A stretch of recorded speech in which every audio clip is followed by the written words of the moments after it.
Soy David Cot, presentador de Memorias Hispánicas, y en el episodio de hoy hablaré sobre cómo es que hubo japoneses que emigraron en el México colonial, veremos su consideración social y estatus legal, y microhistorias de la vida de algunos japoneses de Nueva España. Memorias Hispánicas. En abril del 1709 se inauguró la Basílica de Santa María de Guadalupe de Ciudad de México, con procesiones y festejos públicos por todo lo alto. Y en un cuadro del pintor Manuel de Arellano, que inmortalizó este importante evento religioso, podemos observar en una esquina entre los espectadores a un grupo de hombres japoneses rezándole a la Virgen de Guadalupe y situados encima del cuartel de los oficiales gubernamentales. Su presencia en el cuadro y quizás en el evento real en sí puede vincularse a dos hechos: lo celebrada que fue la embajada Keicho, que pasó por Ciudad de México en el 1614, y la devoción por el protomártir novohispano San Felipe de Jesús, franciscano martirizado en Nagasaki en 1597. El cronista indígena Nahua Chimalpajín escribió que hubo japoneses de la embajada Keicho que ya eran cristianos antes de la embajada, otros que se convirtieron y se bautizaron durante la misma, y que algunos de los que acompañaban las misiones diplomáticas del 1610 y 1614 se quedaron a vivir en Nueva España, seguramente incentivados por el contexto de crecientes persecuciones contra los cristianos de Japón. Los 26 mártires de Nagasaki despertaron especial devoción en el virreinato de Nueva España porque los franciscanos dominaban la escena religiosa virreinal y Felipe de Jesús era un criollo nacido en Ciudad de México, por lo que no tardaron en atribuirse numerosos milagros y a producirse infinidad de biografías y pinturas en su honor, hasta que fue beatificado en 1627 y se elevó a patrón de la capital virreinal, siendo Felipe de Jesús motivo de orgullo de los criollos mexicanos.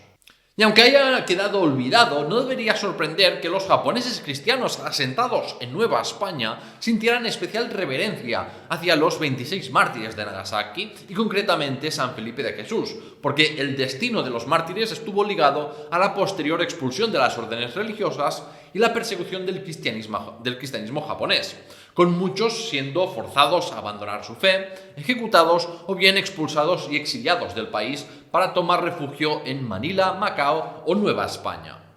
La expansión ibérica por ultramar y el galeón de Manila provocaron un movimiento de bienes, esto es bien conocido, y también pero de personas, esto es menos conocido, entre Asia y América. Según las fuentes documentales del siglo XVII, en Ciudad de México, los asiáticos representaron una parte destacable de la fuerza de trabajo como siervos y esclavos, mercaderes, agentes comerciales también de otros para operaciones de Asia, o en oficios como el de marinero, orfebre, zapatero o carpintero. Conocemos, por ejemplo, la especial relevancia de los asiáticos en la profesión de barberos en Ciudad de México, hasta el punto de generar tensiones entre españoles y asiáticos y provocar que se ordenase su expulsión del centro de la ciudad y así limitar también su número a 12 barberías, aunque sabemos que no tuvieron éxito y había más de 100 barberías sin licencia de los mal llamados chinos en el siglo XVII. La situación de Nueva España como nexo económico entre Asia, América y Europa ofrecía oportunidades de trabajo y atrajo a población muy diversa. Por ejemplo, en el 1624, un japonés de Manila llamado Juan Antonio solicitó viajar a Nueva España para ser intérprete entre el japonés y el español. Esto después de la muerte de sus padres y de dos hermanos en defensa de la fe católica, según escribió este personaje. Y este hombre pasó 2 años en la capital virreinal antes de volver a Manila. Como él, hubo otros japoneses, frecuentemente mercaderes que acompañaban misiones diplomáticas o el galeón de Manila, que residieron solo durante algunos años en Nueva España antes de regresar a Manila o a Japón. La mayoría de asiáticos que emigraron a Nueva España, fuera como hombres libres o como siervos y esclavos, eran filipinos. Fue porque al final es ahí donde se estableció el dominio español y era más fácil captar trabajadores. Pero también había chinos, japoneses, indios y otros que residieron en Filipinas antes de embarcarse a América. Se ha estudiado bastante la inmigración japonesa desde la Revolución Meiji de la segunda mitad del siglo XIX en sitios como Brasil, Perú, Hawái o Estados Unidos, pero se ha prestado poca atención a estas oleadas migratorias de japoneses de los siglos XVI y XVII. En la Edad Moderna ya hubo las semillas de colonias de japoneses por varios rincones de Asia como Corea, Filipinas, Camboya o Siam, que servían para promover los intereses políticos y comerciales de Japón. Pero esto acabó abruptamente con la instauración de la política aislacionista que prohibió a sus nacionales salir del país. Esta falta de atención a las diásporas japonesas modernas es debido a dos factores. Por un lado, la magnitud de las migraciones fue mucho menor a la que sería la edad contemporánea por las limitaciones tecnológicas en los viajes de ultramar. En un Real Decreto del 1626 se estimaba que unos 6.000 asiáticos entraban en la colonia novohispana cada década, una cifra de hecho nada desdeñable, mientras que la población japonesa estimada para Filipinas en la misma época rondaba los 3.000. De manera que es una suposición razonable que el total de japoneses en Nueva España fuera de varios centenares y que no llegase ni siquiera a los 1.000. De manera que hablamos de una diáspora pequeña para el caso de Nueva España. Donde más se asentaron los japoneses fue en Ciudad de México, el puerto de Acapulco, porque era el que monopolizaba la recepción de barcos de Asia, y las costas del reino de Nueva Galicia, que estaban poco pobladas y que se corresponden con los actuales estados de Jalisco, Nayarit y Colima. Y otro factor que hace difícil su estudio es que adoptaban nombres cristianos al bautizarse, de manera que es difícil distinguir su etnia en documentos coloniales a menos que se especifique la nacionalidad.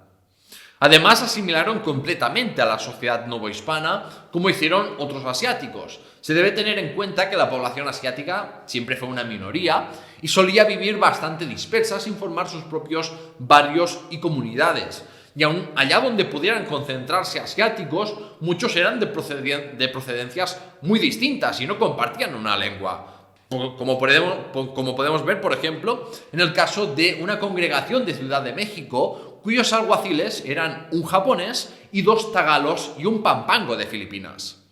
Frecuentemente los asiáticos se casaron con otros grupos étnicos, así que sus rasgos culturales, como el idioma, se podían perder en una sola generación. ¿Y cuál era el estatus social y jurídico de los japoneses en Nueva España? Socialmente era muy importante si eran personas libres o no. Por su cultura militarista como en Castilla, la ayuda crucial de espadachines japoneses en las supresiones de algunas revueltas de chinos sangleyes de Manila y el hecho de que muchos japoneses en dominios hispanos eran refugiados que huyeron de la persecución contra el cristianismo en su país natal, los japoneses pues eran los asiáticos más bien valorados en el mundo hispano. Algunos japoneses cristianos de Nueva España u otros territorios españoles eran de origen noble, de la clase político-militar dominante de los samuráis, de manera que se los tenía en una consideración elevada dentro de la sociedad colonial novohispana. Pero claro, este aprecio por los japoneses podía cambiar rápidamente si estos eran esclavos. La esclavitud de los asiáticos de Nueva España no se abolió hasta la década del 1670. Hubo siervos y esclavos japoneses y coreanos en todos los rincones del Imperio Español, desde Filipinas, Nueva España, la propia España, Perú o el Río de la Plata. Ya hablé de este tema en el episodio titulado Portugal, España y el tráfico de esclavos en Japón. También hablé de un japonés llamado Gaspar Fernández, que había sido siervo, pero la Inquisición de Nueva España lo convirtió ilegalmente en esclavo, hasta que sus antiguos señores testificaron a su favor y lo liberaron, pese a que habían sido perseguidos por sospecharse judíos, como vimos en el episodio de una familia de judeoconversos perseguida en Asia. Aquí lo importante es tener claro que la jerarquía social de Nueva España era muy compleja y no dependía de una sola variable como puede ser la etnia, ¿no? Pese a que es innegable que el sistema estaba diseñado para poner a los castellanos en la cima de la pirámide social. Recordemos del episodio sobre cómo percibían los europeos a los japoneses en esta época, que veían a Japón como una civilización a la par de las europeas, con algunos aspectos superiores y otros inferiores, pese a que muchas cosas las hacían de un modo completamente opuesto. Esto en cierta manera hizo que los jesuitas e íberos caracterizasen a los japoneses como blancos, gentes civilizadas y racionales que no estaban hechos naturalmente para servir a los europeos, como si consideraban que era el caso de los amerindios o de los africanos. Esta clasificación racial fue muy influyente en la formación de la opinión pública europea sobre los japoneses. Uno de los jesuitas y filósofos más importantes de España, Baltasar Gracián, en su famosa obra El Criticón, llegó tan lejos como para afirmar que los japoneses eran los españoles de Asia, quizás por la bravura y lealtad que se les atribuía a los japoneses, de manera que no solo los estaba poniendo al mismo nivel que los españoles, sino que los ponía por encima del resto de naciones asiáticas.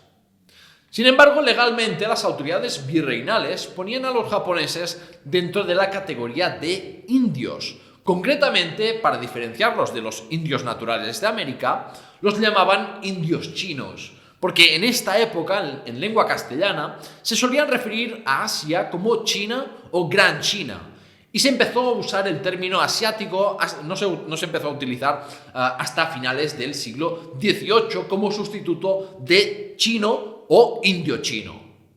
Digamos que los españoles no tenían una clasificación racial clara para los japoneses y asiáticos en general y no vieron necesario crear una categoría legal aparte, por lo que todas sus solicitudes administrativas entraban en la categoría de República de Indios. Pese a esto, los indios chinos o asiáticos libres se podían encontrar en poblados de españoles y podían gozar de algunos derechos que no tenían los amerindios de a pie, como por ejemplo el privilegio de portar armas y montar a caballo, o la posibilidad de incorporarse en las filas de los ejércitos asalariados españoles y las milicias locales.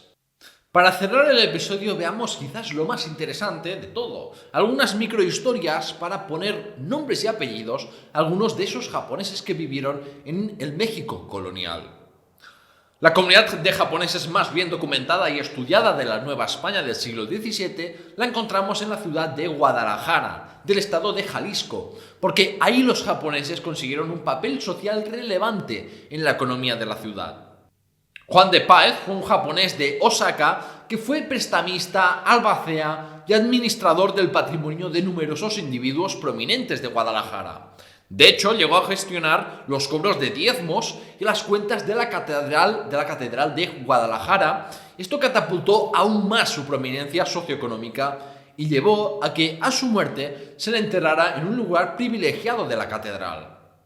Juan de Páez poseyó un total de 27 esclavos a lo largo de su vida, o sea, era un hombre con mucho dinero, la mayoría eran negras y mulatas para el servicio doméstico, y se casó con la hija mestiza de un hombre de negocios japonés llamado Luis Dencio y de una nativa mexicana. Así que, como es habitual en las diásporas, intentan mantener unos lazos con sus compatriotas y su país de origen. Luis Dencio empezó como vendedor ambulante, luego atendió una tienda para un mercader novohispano y finalmente poseyó sus propios negocios y se hizo con el monopolio de la venta de vinos de coco y mezcal de Guadalajara. O sea que este japonés consiguió ascender socialmente sin importar su origen y hasta llegó a apadrinar a 9 niños huérfanos. Es relevante y excepcional que de este Luis Dencio conocemos su nombre japonés, Soemon Fukuchi. El sufijo emon en japonés está ligado a los samuráis, de manera que probablemente fue uno de esos guerreros de notable estatus social que acompañaron la embajada Keicho enviada por el daimyo Date Masamune. Yéndonos a la costa atlántica de México nos encontramos a Don Diego de la Barranca, un japonés que acompañó la embajada Keicho hasta Europa y al regresar a Nueva España se quedó en Veracruz junto a sus 2 hijos. Un documento del 1666 nos revela que en Veracruz se casó con una española y que sirvió en la compañía de españoles del fuerte de San Juan de Ulúa.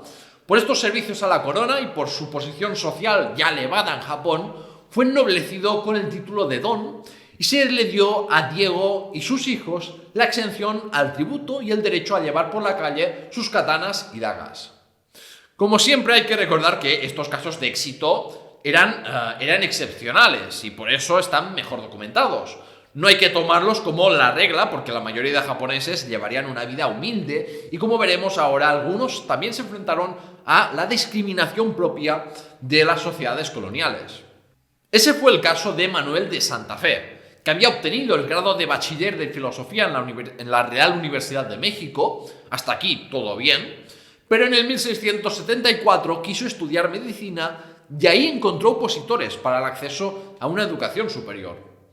Los estatutos universitarios aprobados por la corona unos años antes prohibían a los negros, mulatos y chinos morenos el acceso universitario, aunque sí se admitían a los indios porque eran considerados vasallos libres. El concepto de chino moreno hay que relacionarlo con la piel morena y el Islam, pero no estaba claro que asiáticos entraban en este concepto, de manera que la Facultad de Medicina le pusieron obstáculos a Manuel de Santa Fe y se defendió diciendo que era un indio japonés blanco y vasallo libre de su majestad. El estudiante nipón convenció al rector de la Real Universidad de México y este prohibió bajo penas severas que cualquier catedrático o estudiante obstaculizara al indio japonés a seguir con sus estudios. De manera que al final esta historia tuvo final feliz. Otro que encontró obstáculos fue un tal Juan de Leyton, nieto de una esclava japonesa y nacido en Tlaxcala, que ingresó en el noviciado franciscano de Ciudad de Puebla, pero finalmente el provincial lo expulsó. Y en su caso no hubo final feliz. La madre de Juan de Leyton intentó persuadir al franciscano provincial afirmando que su madre había nacido libre pero fue esclavizada por los ibéricos y argumentó que la sangre japonesa no era impedimento para ingresar en la orden franciscana porque ya otros lo habían hecho y además muchos japoneses murieron por la fe católica. Vemos aquí cómo los obstáculos a los que se enfrentó Juan de Leyton vinieron por los principios de limpieza de sangre de las sociedades hispanas de la Edad Moderna que discriminaban a esclavos o antiguos esclavos y a las personas según su origen étnico. Y hasta aquí el episodio de hoy con algunas historias que, al menos para mí, son fascinantes.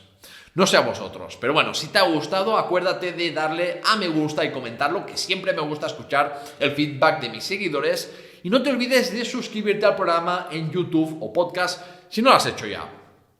El próximo episodio de la serie de Japón seguramente será sobre los japoneses de Manila, que fueron bastante más relevantes a nivel, digamos, político y social que sus contrapartes de Nueva España. Pero bueno, tengo que volver a poner un poco en pausa esta serie, desgraciadamente, porque bueno, debo preparar el siguiente episodio de la serie principal de la historia de España. O sea, es que, a ver, yo no doy abasto, o sea, ya lo siento, sobre todo por mis mecenas de Patreon, pero por desgracia es lo que hay. Pero en fin, gracias por haber llegado hasta el final del episodio y nos vemos en el próximo episodio.